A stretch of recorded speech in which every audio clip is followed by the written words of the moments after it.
I'm Tracy Baxter with today's Record Newswatch. Jury deliberations resume today, minus one juror, in the trial of the Newburgh Four. This morning, U.S. District Court Judge Colleen McMahon denied a defense motion for a mistrial and ruled the deliberations could go forward with 11 jurors.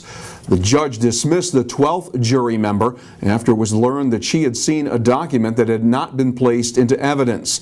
This is the fourth day of deliberations for the four Newburgh men who stand accused of plotting to shoot down planes at the Stewart Air National Guard base and planning to bomb a synagogue and Jewish center in the Bronx.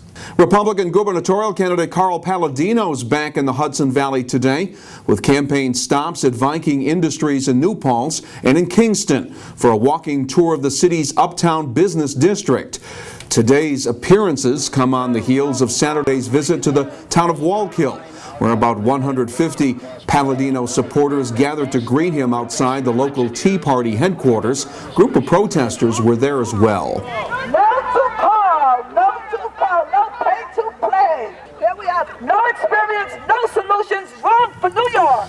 During today's Kingston walking tour, Paladino is expected to be asked about his most recent comments about homosexuality and his criticism of Democratic opponent Andrew Cuomo for his decision to march in New York's Gay Pride Parade. And that's not the example that we should be showing our children.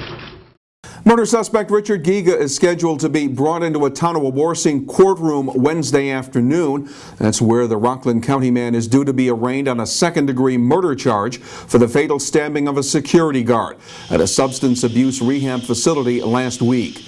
Police say Giga fatally stabbed 60-year-old Leland Wood at the Renaissance Project Residential Rehabilitation Center near Ellenville, where Giga was a patient. He's expected to face additional charges for the kidnap and stabbing of a nurse at the facility. 35-year-old Carrie Reynolds has been transferred out of intensive care. Giga is being held without bail in Ulster County Jail.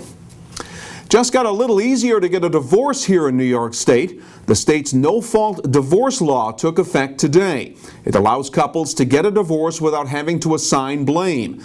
In the past, a married couple had to either separate for a year or cite specific reasons for requesting the divorce, like cruelty, abandonment, or adultery. New York was the last state in the country to adopt some form of no-fault divorce. And he returned home one final time. Friends and neighbors stood along Route 17A and Windermere Avenue in Greenwood Lake Monday to pay their respects to the motorcade for Scott Lynch, the Marine Lance Corporal and Greenwood Lake native who was killed last week while on a combat mission in Afghanistan. A funeral mass will be held Wednesday at 10 a.m. at the Holy Rosary Church on Windermere Avenue. Following the service, Lynch will be laid to rest at St. Stephen's Cemetery in Warwick. There's a chance for some frost overnight in the higher elevations of the Catskills and Hudson Valley.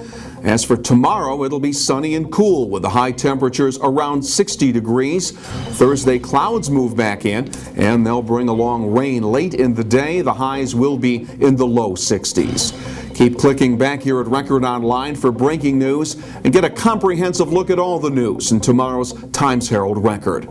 For Record Newswatch, I'm Tracy Baxter.